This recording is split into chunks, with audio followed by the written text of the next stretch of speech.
باب باب المضمضة والاستنشاق من كف واحد. وبه قال حدثنا يحيى بن موسى قال حدثنا إبراهيم بن موسى قال حدثنا خالد بن عبد الله عن عمرو بن يحيى عن أبيه عن عبد الله بن زيد رضي الله تعالى عنه وعنهم قال رأيت النبي صلى الله عليه وسلم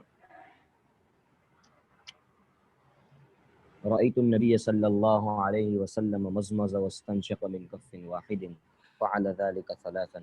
وفي الباب عن عبد الله بن عباس وحديث عبد الله بن زيد حسن غريب.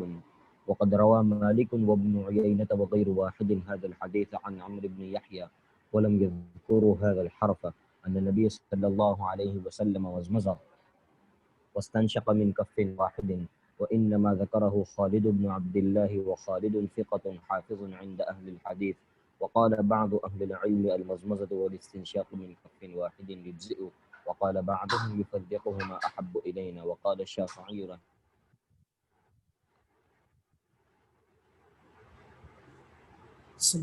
الله إن جمعهما في كف واحد إليه. بسم الله الرحمن الرحيم وصلى الله على النبي الكريم. اللهم علمنا ما ينفعنا وانفعنا بما علمتنا ورزقنا خيرا منه وقنا عذاب النار. کہ یہ جو ہے یعنی مزمزہ اور استنشاق کے تعلق سے کہ من کفن واحدن ہے یا یہ کہ اس کے علاوہ ہے، اس کے سلسلے میں یہاں پر انہوں نے جو ہے بحث شروع کی ہے. تھوڑا سا اس کو سمجھنے سے پہلے یعنی اس سلسلے میں عام طور پر جو مذاہب نقل کیے گئے ہیں ان مذاہب کو ذہن میں رکھا جائے تو تھوڑی سی آسانی ہو جائے گی کہ اس میں مذہب کیا ہے. امام ترمذی رحمۃ اللہ علیہ نے مختصراً یہاں پر جو ہے وہ 2-3 مذاہب بیان کیے ہیں، لیکن باقاعدہ جو ان کا حوالہ نہیں دیا ہے. امام نووی رحمۃ اللہ علیہ نے مزمزہ اور استنشاق سے متعلق کل 6 قسم کے اقوال نقل کیے ہیں، اور وہ اقوال جو ہیں وہ 2 طرح کے ہیں. یعنی بعض کا تعلق یہ ہے کہ یعنی اصلاً وہ اقوال جو ہیں وہ فصلاً اور وصلاً پر جو ہے وہ اس کا دار و مدار ہے. ابھی ہم بتاتے ہیں کہ فصلاً اور وصلاً کا مطلب کیا ہے. فصلاً اور وصلاً کا مطلب کیا ہوتا ہے کہ وصل کے معنی ہوتے ہیں کہ استنشاق اور مزمزہ دونوں کو جو ایک ہی مرتبہ کرنا. مزمزہ اور استنشاق دونوں کو جو ایک ہی مرتبہ کرنا، یعنی ایک مرتبہ آپ نے پانی لیا، اسی سے جو آپ نے مزمزہ بھی کیا اور اسی سے آپ نے استنشاق بھی کیا، یعنی منہ میں بھی کلی بھی کی اور ناک میں بھی پانی ڈالا. اس کو کہتے ہیں وصل. اور فصل کا مطلب یہ ہوتا ہے کہ آپ نے ایک مرتبہ پانی لیا، اس سے کلی کی، اور پھر دوسری مرتبہ آپ نے پانی لیا اور اس سے آپ نے استنشاق کیا. یہ ہے فصل. علامہ نووی رحمۃ اللہ علیہ نے یہ بیان کیا ہے کہ اس میں کل 6 اقوال ہیں.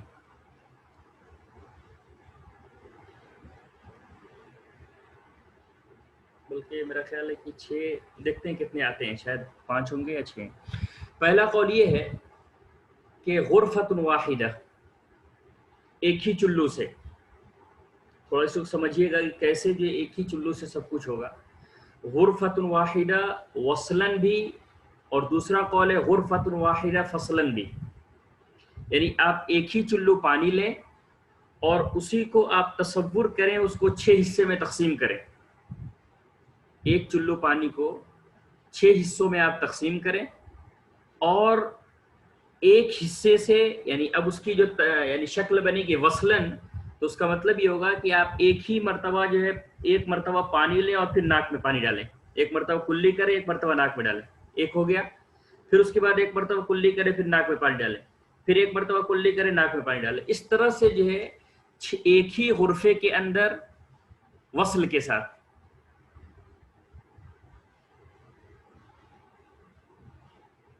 میرے بات سمجھ میں آ رہی ہے؟ تھوڑا سا مطلب سمجھنے میں ہو سکتا ہے دقت ہو رہی ہو.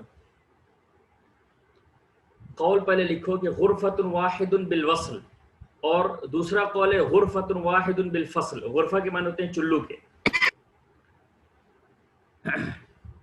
غرفۃ واحدۃ بالوصل کا مطلب یہ ہے کہ آپ نے ایک ہی چلو پانی لیا، اس میں سے تھوڑا سا پانی لے کر کے منہ میں اور ناک میں دونوں میں ڈالا. تھوڑا سا پانی لے کر کے منہ میں اور ناک میں ڈالا اور کلی بھی کر لیا اور استنشاق بھی کر لیا. پھر تھوڑا سا پانی لے کر کے منہ میں اور ناک میں دونوں میں ڈالا, پھر جو ہے کلی اور استنشاق دونوں کر لیا. پھر اسی پانی میں سے تھوڑا سا اور جو بچا ہوا تھا اس سے جو ہے منہ میں اور ناک میں تینوں کر لیا. یہ جو ہے غرفۃ واحدۃ بالوصل ہے. اور غرفۃ واحدۃ بالفصل کا مطلب یہ ہے کہ ایک ہی چلو پانی ہے, اس میں سے تھوڑا سا پانی آپ نے منہ میں لے کر کے کلی کی, پھر اس کے بعد کلی باقاعدہ لے کر کے کلی کر لی, پھر اس کے بعد اسی میں سے تھوڑا سا پانی اور لے کر کے پھر آپ نے استنشاق, یعنی اس میں دونوں الگ الگ ہو رہے ہیں. ہو رہا ہے غرفۃ واحدۃ, ایک ہی غرفہ ہے, ایک ہی چلو پانی ہے, لیکن اس میں کیا ہے کہ پہلی مرتبہ آپ نے 3 مرتبہ میں مزمزہ اور استنشاق کیا تھا, اور اب جو ہے آپ 6 مرتبہ میں مزمزہ اور استنشاق کریں گے. اصل میں یہ چیز جو ہے نا, مطلب کہنے کے اعتبار سے تو آسان ہے کہ ایک چلو کے اندر آپ ایسا کر لیں, لیکن حقیقت میں اب ظاہر ہے کہ ایک چلو میں پانی ہی کتنا آتا ہے, اب اس کو بھی آپ جو 6 حصوں میں تقسیم کریں تو ظاہر ہے کہ بہت زیادہ جو ہے وہ محال جیسا ہے.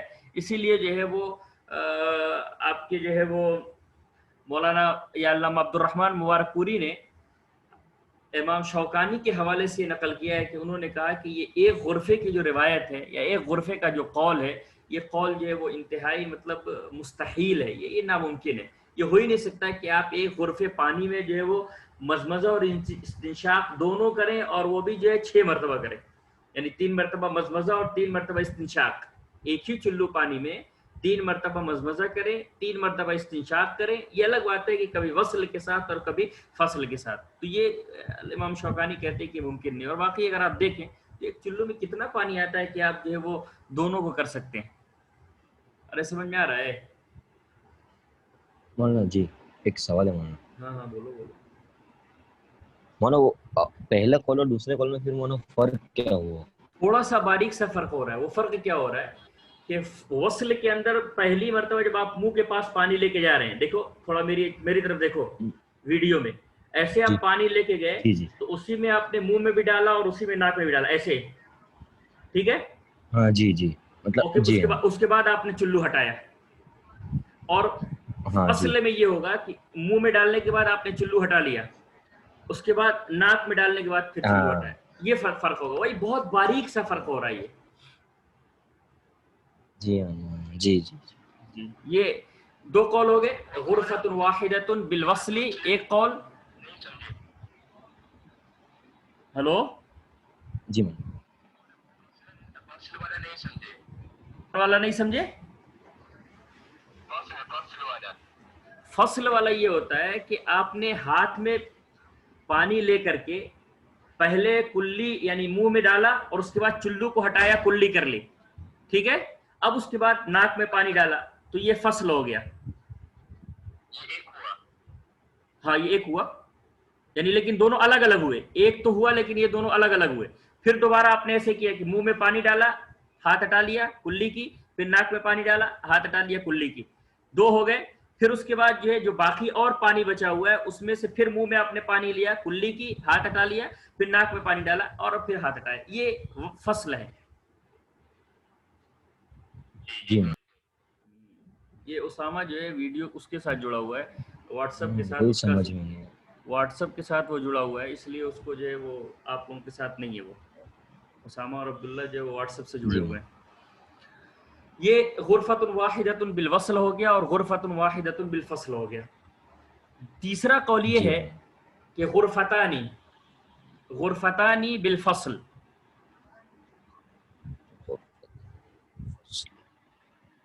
یعنی فصل ظاہر ہے کہ فصل ہوگا. فصل اس طور پر ہوگا کہ پہلے غرفے سے آپ 3 مرتبہ کلی کریں گے اور دوسرے غرفے سے آپ 3 مرتبہ استنشاق کریں گے.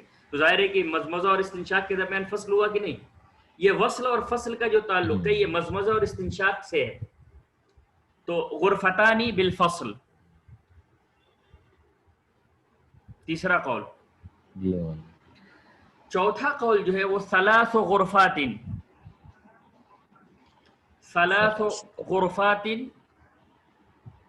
بالوصل.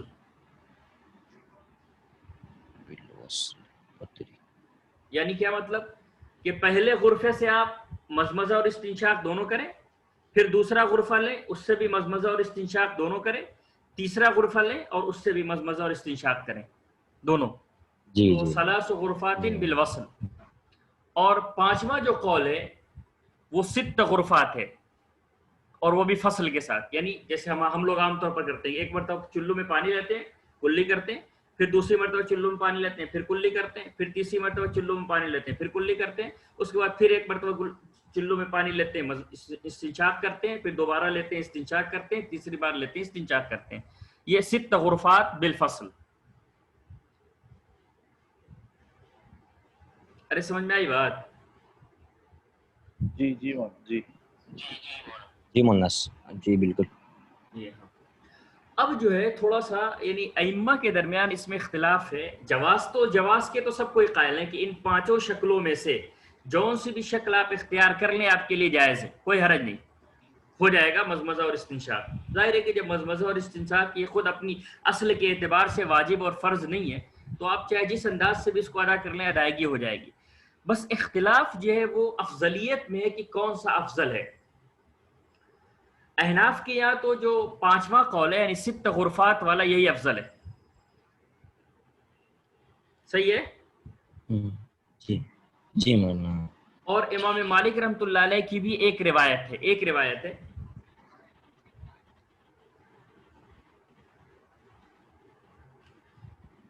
امام احمد ابن حنبل رحمۃ اللہ علیہ اور امام شافعی, اگرچہ امام ترمذی رحمۃ اللہ علیہ نے امام شافعی کا کوئی اور قول نقل کیا ہے. امام شافعی کا قول ایسا نقل کیا ہے جس میں جو ہے وہ سمجھ میں نہیں آتا کہ وہ کہنا کیا چاہ رہا ہے. ابھی آپ پڑھیں گے تو سمجھ میں آئے گا.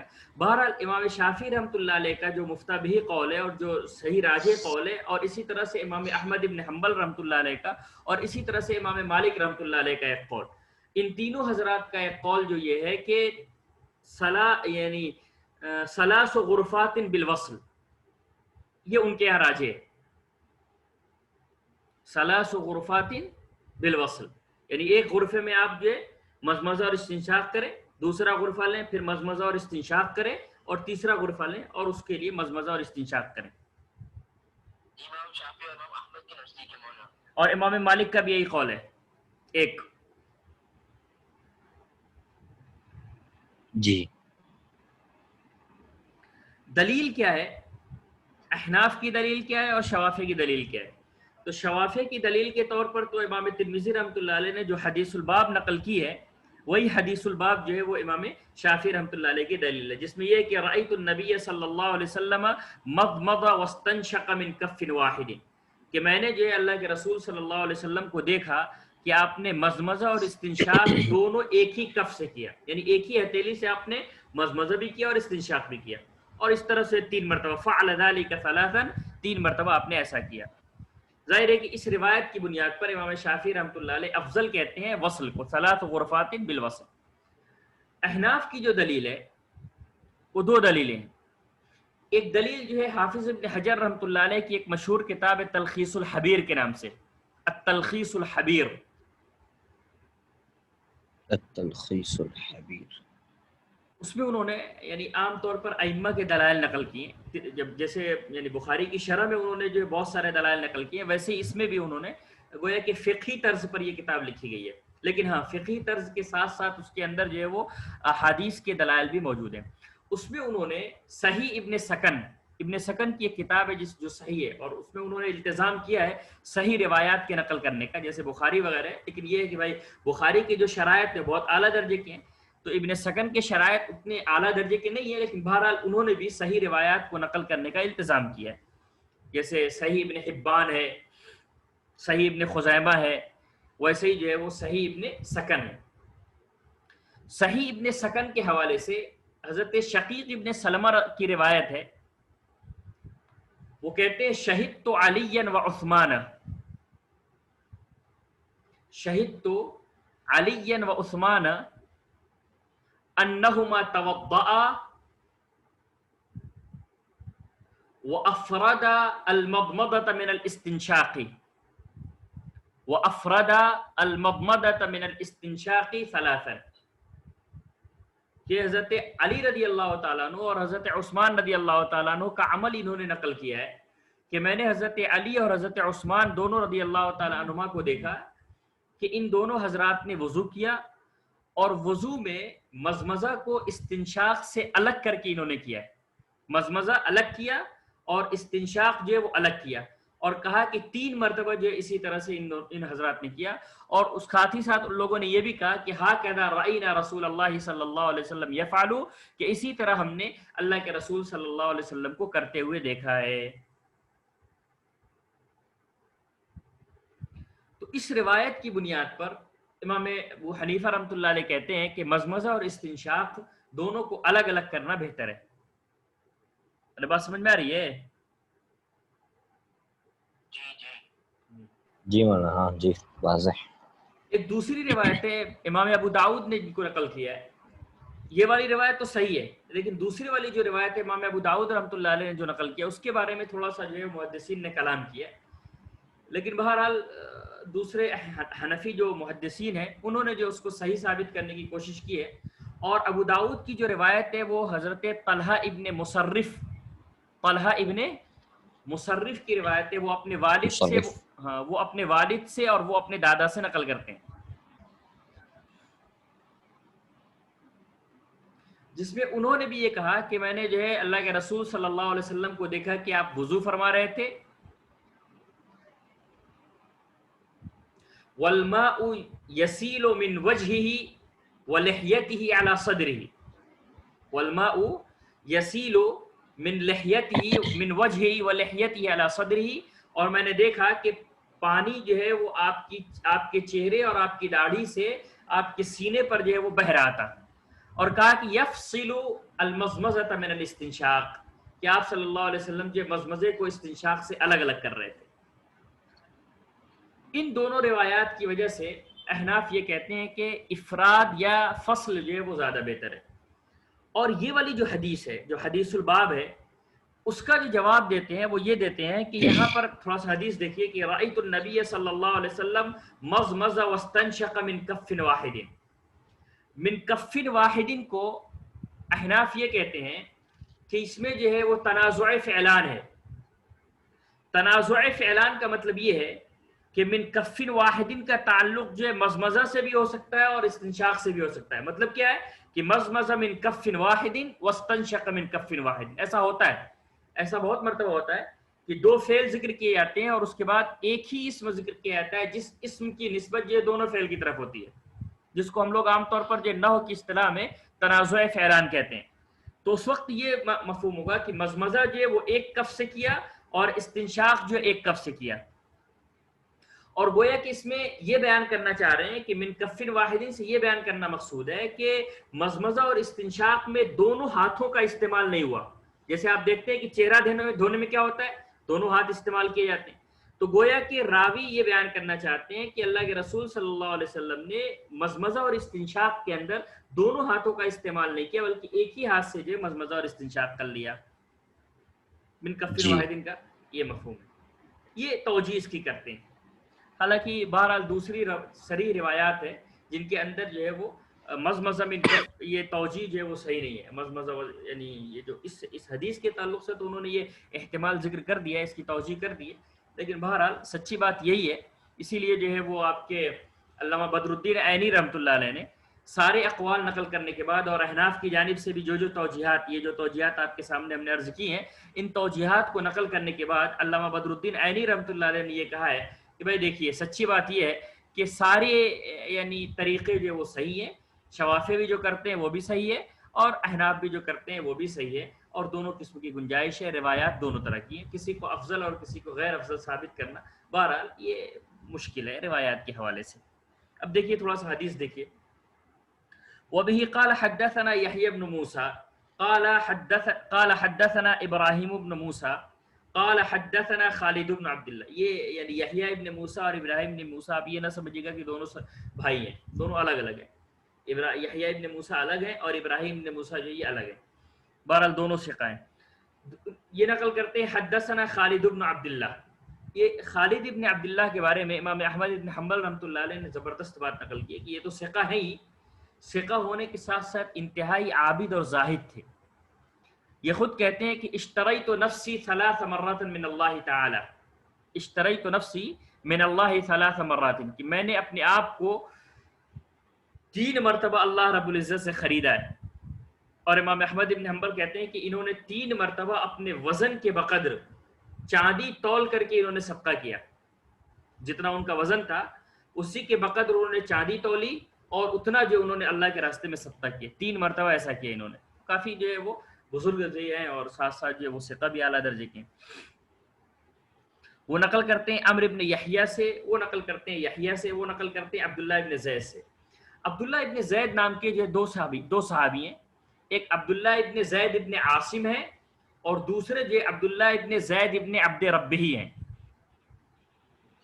جی عبداللہ ابن زید ابن عاصم اور دوسرے جو ہے عبداللہ ابن زید ابن عبد ربہ. یہ والی جو روایت جی ہے یہ مزمزہ اور استنشاق تھی، یہ عبداللہ ابن زید ابن عاصم سے مروی ہے. اور عبداللہ ابن زید ابن عبد ربہ سے جو روایت ہے وہ اذان والی ہے. آپ انشاءاللہ آپ آگے پڑھیں گے یا کہیں اور بھی آپ نے پڑھا ہوگا کہ اذان کی جو روایت ہے وہ عبداللہ ابن زید ابن عبد ربہ سے. تو وہ دوسرے راوی ہیں اور یہ دوسرے راوی ہیں. کہتے ہیں رأیت النبی صلی اللہ علیہ وسلم مضمض واستنشق من کف واحد، کہ میں نے اللہ کے رسول صلی اللہ علیہ وسلم کو مضمضہ اور استنشاق کرتے ہوئے دیکھا ایک ہتھیلی سے. احناف اس کا ترجمہ یہ کریں گے کہ مضمضہ جو ہے وہ الگ ہتھیلی سے کیا اور استنشاق جو ہے وہ الگ ہتھیلی سے کیا، یعنی دونوں کے درمیان فصل کیا. اور شوافع اس کا ترجمہ کریں گے کہ مضمضہ اور استنشاق دونوں کو جو ہے وصل کے ساتھ کیا. فعل ذلك ثلاثا، 3 مرتبہ اللہ کے رسول صلی اللہ علیہ وسلم نے ایسا ہی کیا. کہنے لگے وفی الباب عن عبداللہ ابن عباس، اس باب کے اندر جو ہے وہ عبداللہ ابن عباس رضی اللہ تعالیٰ عنہما کی روایت ہے. اچھا ایک بات اور ذہن میں رکھیے کہ یہاں پر امام ترمذی رحمۃ اللہ علیہ نے صرف جو ہے وہ ایک یعنی حدیث کا ٹکڑا نقل کیا ہے، پوری روایت نہیں ہے. یہاں پر جو ہے پوری روایت امام ترمذی رحمۃ اللہ علیہ نے نقل نہیں کی ہے، بلکہ اتنا حصہ نقل کیا ہے جتنا حصہ جو ہے یہاں پر ترجمۃ الباب سے متعلق ہے. وحدیث عبداللہ ابن زید حسن غریب، امام ترمذی رحمۃ اللہ علیہ نے اس پر حسن کے ساتھ ساتھ غریب ہونے کا بھی حکم لگایا ہے. حسن کے ساتھ ساتھ غریب ہونے کا حکم اس لیے لگایا، بھی آگے بیان کریں گے کہ اور دیگر راوی عبداللہ ابن خالد عمرو ابن یحییٰ سے نقل کرنے والے خالد ابن عبداللہ کے علاوہ اور بھی بہت سارے راوی ہیں، لیکن اور راویوں نے مضمض واستنشق من کف واحد والی روایت نقل کی، یہ والا حصہ نقل نہیں کیا ہے. مضمض واستنشق من کف واحد والا حصہ جو نقل نہیں کیا ہے، خالد ابن عبداللہ نے تنہا جو اس حصے کو نقل کیا ہے. اسی لیے امام ترمذی رحمۃ اللہ علیہ نے اس حدیث پر غریب ہونے کا حکم لگایا ہے. ارے بات سمجھ میں آ رہی ہے؟ جی مولانا. حالانکہ اس روایت کو جو ہے امام بخاری رحمۃ اللہ علیہ نے بھی نقل کیا ہے. ہم نے یہ کہا کہ غریب یہ حدیث کیوں ہے، امام ترمذی رحمۃ اللہ علیہ نے اس پر غریب ہونے کا حکم کیوں لگایا ہے، تو اس کی وجہ یہ بیان کر رہے ہیں کہ یہ عمرو ابن یحییٰ کے کئی شاگردوں نے اس روایت کو نقل کیا. ہم نے بھی عرض کیا کہ یہ روایت مختصر ہے، یہ طویل روایت ہے جس میں پوری وضو کی تفصیل موجود ہے. صحیح ہے؟ تو عمرو ابن یحییٰ کے بہت سارے شاگردوں نے اس روایت کو نقل کیا ہے، لیکن رأیت النبی صلی اللہ علیہ وسلم مضمض واستنشق من کف واحد، یہ والا جو حصہ ہے اس حصے کو تنہا یہ خالد ابن عبداللہ نے ہی نقل کیا ہے. بقیہ اور جو عمرو ابن یحییٰ کے شاگرد ہیں ان لوگوں نے اس حصے کو نقل نہیں کیا. تو ظاہر ہے کہ یہ جو ہے یعنی غریب ہو گئی. ارے غریب ہوئی کہ نہیں؟ اس حساب سے، ہاں اس حساب سے غریب ہوئی، صرف اس جملے کے حساب سے. ہاں اس جملے کے حساب سے. جی ورنہ تو اس کا ثبوت ہے، ایسے تو ثبوت ہے. جی اور آپ نے ایک پڑھا ہوگا کہ یعنی زیادت الثقۃ مقبولۃ، کیونکہ خالد ابن عبداللہ جو وہ انتہائی ثقہ راوی ہیں تو ان کی زیادتی بھی جو ہے وہ قابل قبول ہے، ان کا اضافہ بھی قابل قبول ہے. دیکھیے کیا کہتے ہیں، وقد روى مالك وابن عيينة وغير واحد هذا الحديث عن عمرو بن يحيى. دیکھیے کہہ رہے ہیں کہ امام مالک نے، سفیان ابن عیینہ نے اور ان کے علاوہ اور بھی محدثین نے اس روایت کو نقل کیا ہے عمرو ابن یحییٰ کے حوالے سے. ولم يذكروا هذا الحرف ان النبي صلی اللہ علیہ وسلم مضمض واستنشق من کف واحد، لیکن ان حضرات نے اس حصے کو نقل نہیں کیا ہے کہ ان النبی صلی اللہ علیہ وسلم مضمض واستنشق من کف واحد. اسی حصے یعنی چونکہ عمرو ابن یحییٰ کے دیگر شاگردوں نے مضمض واستنشق من کف واحد والے حصے کو نقل نہیں کیا اور تنہا جو وہ خالد ابن عبداللہ نے نقل کیا ہے، تو اسی وجہ سے امام ترمذی رحمۃ اللہ علیہ نے اس پر غریب ہونے کا حکم لگایا ہے. کہنے لگے وَإِنَّمَا ذَكَرَهُ خالد بن عبد اللہ، کہ اس حصے کو صرف جو ہے خالد ابن عبداللہ نے نقل کیا ہے. وَخَالِدٌ ثِقَةٌ حَافِظٌ عِنْدَ أَهْلِ الْحَدِيثِ، لیکن خالد بھی جو ہے کوئی معمولی درجے کے نہیں. اگر معمولی درجے کے راوی ہوتے، غیر ثقہ ہوتے، تو پھر یہ حدیث شاذ ہو جاتی. اگر یہ غیر ثقہ ہوتے تو پھر یہ جو ہے اس کو کہتے ہیں مخالفت الثقہ، جی جی جی. تو پھر جو ہے ثقہ کی مخالفت ہو جاتی ہے، اس کے بعد یہ حدیث شاذ ہو جاتی. لیکن چونکہ یہ بھی ثقہ ہے، تو ایک ثقہ جو ہے جب دوسرے ثقہ سے کسی جز کے اندر اگر مخالفت کرتا ہے اور وہ مخالفت زیادتی کی نوعیت کی ہوتی ہے، تو بہرحال وہ زیادتی جو ہے قابل قبول ہوتی ہے. کہنے لگے کہ وہ خالد ثقۃ حافظ عند اہل الحدیث، کہ خالد جو ہے یہ ثقہ ہیں اور حافظ ہیں محدثین کے نزدیک، لہٰذا جو ہے ان کی جو زیادتی ہوگی وہ قابل قبول ہوگی. وقال بعض اہل العلم المضمضة والاستنشاق من کف واحد يجزئ، کہ بعض اہل علم کا کہنا یہ ہے کہ مضمضہ اور استنشاق اگر ایک ہی ہتھیلی سے کیا جائے تو جائز ہے، اس میں کوئی حرج نہیں، کافی ہے. اجزاء یجزئ کا معنی ہوتا ہے کافی ہونے کے. وقال بعضهم يفرقهما احب الینا، اور بعض محدثین نے اور بعض اہل علم نے، اور بعض اہل علم سے مراد یہاں پر جو ہے وہ احناف وغیرہ ہیں، کہ یفرقهما احب الینا، کہ اگر مضمضہ اور استنشاق دونوں کو الگ الگ کیا جائے تو یہ ہمارے نزدیک یہ زیادہ بہتر ہے اور زیادہ جو ہے پسندیدہ ہے. وقال الشافعی، امام شافعی رحمۃ اللہ علیہ کا یہاں پر امام ترمذی نے جو مسلک بیان کیا ہے، وقال الشافعی ان جمعهما في كف واحد فهو جائز وان فرقهما فهو احب الینا، کہ اگر کوئی شخص جو ہے مضمضہ اور استنشاق کو ایک ہی کف کے اندر جمع کر لے تب بھی کوئی حرج نہیں، جائز ہے، اور اگر دونوں کو الگ الگ کرے تب بھی جو ہے اس میں کوئی حرج نہیں، یہ بھی بہتر ہے. امام ترمذی رحمۃ اللہ علیہ نے امام شافعی رحمۃ اللہ علیہ کا یہاں پر جو مسلک نقل کیا ہے، یہ مسلک صحیح نہیں ہے. یہ مسلک امام شافعی کا صحیح نہیں. اس کی وجہ کیا ہے؟ امام شافعی رحمۃ اللہ علیہ کے دو اقوال ہیں، ایک قول قدیم ہے اور ایک قول جدید ہے. امام شافعی رحمۃ اللہ علیہ نے اپنی زندگی کا ایک اچھا خاصا حصہ عراق میں گزارا اپنی، اسی لیے تو امام محمد رحمۃ اللہ علیہ کے شاگرد بھی ہیں، یہ امام جو احناف میں سے امام محمد ہیں. ایک اچھا خاصا انہوں نے عراق میں گزارا اور وہاں پر ان کے بہت سارے اقوال ہیں، اور پھر اپنی عمر کے اخیر کے 2-3 سال انہوں نے مصر میں گزارے. مصر میں جانے کے بعد حالات کے بدلنے کی وجہ سے، ماحول کے بدلنے کی وجہ سے، اور پھر اپنے پرانے اقوال پر غور و فکر کرنے کی وجہ سے امام بخاری امام شافعی رحمۃ اللہ علیہ نے اپنے پرانے بہت سارے اقوال سے رجوع کر کے نیا قول اختیار کیا. اسی لیے امام شافعی رحمۃ اللہ علیہ کے دو اقوال ہوتے ہیں، ایک قول جدید ہوتا ہے اور ایک قول قدیم ہوتا ہے. قول قدیم وہ ہوتا ہے جو آپ نے عراق میں رہ کر کے اختیار کیا تھا، اور قول جدید وہ ہوتا ہے جو آپ نے مصر کے اندر آ کر کے اختیار کیا. امام شافعی رحمۃ اللہ علیہ کے قول قدیم کے جو شاگرد ہیں، یعنی عراق کے جو شاگرد ہیں، وہ امام زعفرانی ہیں. کون ہے؟ امام زعفرانی. ہلو، امام زعفرانی. جی ہاں. امام ترمذی رحمۃ اللہ علیہ نے عام طور پر امام شافعی کا جو قول نقل کیا ہے وہ امام زعفرانی کے حوالے سے نقل کیا ہے. امام ترمذی رحمۃ اللہ علیہ نے عام طور پر امام شافعی رحمۃ اللہ علیہ کا جو قول نقل کیا ہے وہ امام زعفرانی کے حوالے سے نقل کیا ہے. اس لیے جو ہے کئی مرتبہ ایسی چوک ہو گئی کہ قول قدیم اور قول جدید کے اندر جو ہے وہ فرق نہیں ہو پایا. یہاں پر بھی وہی ہوا کہ امام زعفرانی کے حوالے سے امام شافعی رحمۃ اللہ علیہ کا قول نقل کیا، اس لیے جو ہے وہ دونوں کی گنجائش نکل رہی ہے کہ ان جمعهما فی کف واحد فهو جائز وان فرقهما فهو احب الینا. لیکن امام نووی رحمۃ اللہ علیہ نے جو قول جدید نقل کیا اور جو مفتبہی قول ہے وہ یہی ہے کہ تفریق، یعنی الجمع،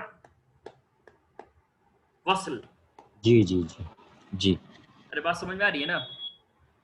جی مولانا واضح. چلو اگلی روایت پڑھو، اگلا باب پڑھو. جی جی جی.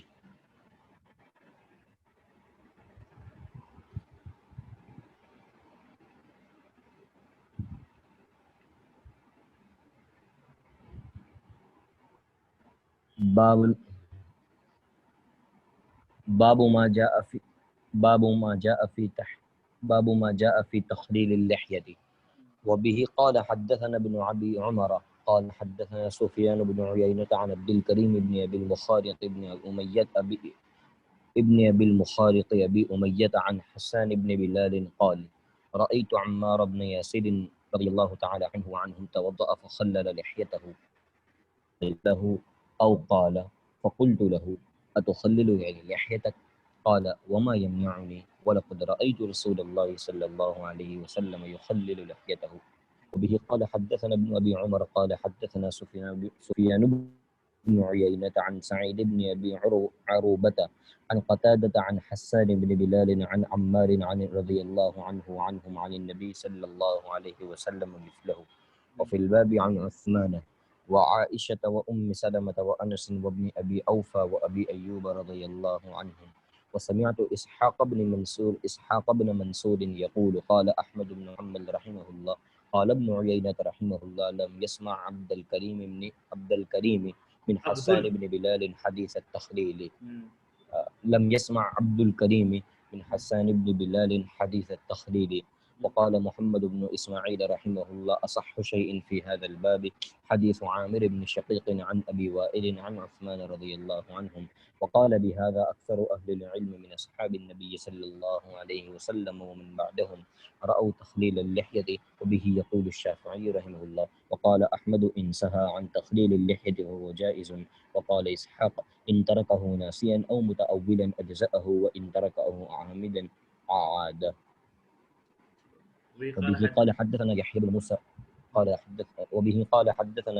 موسى قال حدثنا عبد الرزاق عن إسرائيل عن عامر بن شقيق عن أبي وائل عن عثمان بن عفان رضي الله عنهم أن النبي صلى الله عليه وسلم كان يخلل لحيته. هذا حديث حسن صحيح. بسم اللہ الرحمن الرحیم. باب ما جاء فی تخلیل اللحیہ. خلل یخلل تخلیلا کے معنی ہوتے ہیں خلال کرنے کے، اور خلال کا مطلب یہ ہوتا ہے کہ شغاف کے اندر جو کوئی چیز داخل کرنا. داڑھی کا خلال آپ جانتے ہی ہیں، انگلیوں کا خلال یعنی انگلیوں میں جو خلا ہے اس کو جو ہے اس میں انگلی ڈالنا، اس میں داخل کرنا انگلی. داڑھیوں کا جو خلا ہوتا ہے اس میں جو ہے انگلی. اسی لیے خلیل کو خلیل اس لیے کہتے ہیں کہ وہ دل کے خلا کے اندر جو وہ داخل ہوتا ہے، یعنی گویا کہ انتہائی قریبی ہوتا ہے. اور لحیہ کے معنی ہوتے ہیں داڑھی کے. اب تھوڑا سا اس سلسلے میں سمجھیے کہ دو چیزیں، ایک تو یہ ہے کہ غسل اللحیہ اور دوسرے تخلیل اللحیہ، کہ ایک تو داڑھی کا دھونا ہے اور دوسرے جو ہے داڑھی کا خلال کرنا ہے. اصل میں بات کیا ہے کہ داڑھیوں کی کئی قسمیں ہوتی ہیں. ایک لحیہ کثہ ہے، ایک لحیہ خفیفہ ہے.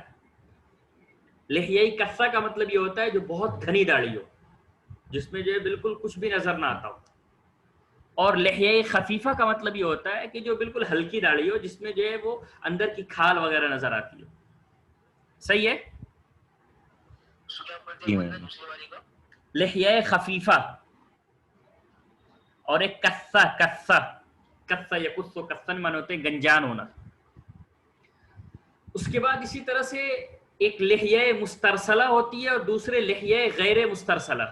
مسترسلہ کا مطلب یہ ہوتا ہے جو لٹکی ہوئی ہو، جیسے یہ نیچے تک ہے. داڑھی تو اصلاً یہ کہتے ہیں نا کہ جو ٹھڈی کے اوپر ہے اس کو اصلاً داڑھی کہتے ہیں. تو اب اس میں بھی جو ہے ایک مسترسلہ ہے جو لٹکی ہوئی ہوتی ہے، دوسرے غیر مسترسلہ ہے جو لٹکی ہوئی نہیں ہوتی ہے. ٹھیک ہے جی مولانا. اب تھوڑا سا اس کی تفصیل سمجھیے کہ اگر لحیہ خفیفہ غیر مسترسلہ ہے، لحیہ خفیفہ غیر مسترسلہ ہے، اور خفیفہ کا مطلب وہی ہوتا ہے کہ جس میں کھال وغیرہ نظر آتی ہو. خفیفہ کے تعلق سے لوگوں نے یہ بہت ساری تشریحات کی ہیں، لیکن صحیح بات یہ ہے کہ خفیفہ اس کو کہیں گے کہ جس میں یہ کھال کے حصے نظر آتے ہوں. تو اگر لحیہ خفیفہ غیر مسترسلہ ہے تو پھر ایسی صورت میں پورے کا پورا دھونا جو ہے وہ ضروری ہے. پوری جی بالاتفاق، کوئی اختلاف نہیں. یعنی کھال تک بھی پانی پہنچانا ہے، اور جو اوپر کے بال ہیں جو ہلکے پھلکے وہ سب بھی جو غیر مسترسلہ ہیں ان کو بھی یہ دھونا ہے. جی ہاں خفیفہ غیر مسترسلہ. اور اگر لحیہ مسترسلہ ہے، خواہ وہ کثہ ہو یا خفیفہ، لحیہ مسترسلہ خواہ وہ کثہ ہو یا خفیفہ، اس میں بال کا وہ حصہ جو دائرہ وجہ کے اندر ہے، بال کا وہ حصہ جو دائرے وجہ کے اندر ہے اس کا دھونا ضروری ہے، باقی جو دائرے وجہ کے باہر ہے اس کے بارے میں یہ کہ اس کو دھوئیں گے نہیں بلکہ اس کا خلال کریں گے. یعنی جیسے یعنی جو کچھ یہ چہرے سے ملے ہوئے جو بال چہرے ہیں کے اندر آتی ہے اس کو دھونا ہے، باہر کی اس کو کرنا ہے. چہرے کے جو دائرے وجہ کے اندر جو بال ہے اس کو دھونا ہے، اور دائرے وجہ کے جو باہر کے جو بال ہیں ان کا جو ہے آپ خلال کریں گے. جی. تیسری شکل یہ ہوتی ہے کہ لحیے خفیفہ مسترسلہ. سوری پہلی شکل کیا تھی پھر سے بتاؤ. خفیفہ غیر مسترسلہ. خفیفہ غیر مسترسلہ. دوسری تھی خفیفہ یا کسیلہ کسا مسترسلہ. دو ہو گئی. دونوں اس کے اندر ہے، مسترسلہ بھی ہے. دوسرے والی کے اندر یہ تھا کہ مسترسلہ اصلاً ہے، چاہے وہ خفیفہ ہو چاہے وہ کسا ہو. صحیح ہے، یہی ہے نا؟ جی. تیسری شکل یہ ہے کہ لحیہ کسا غیر مسترسلہ.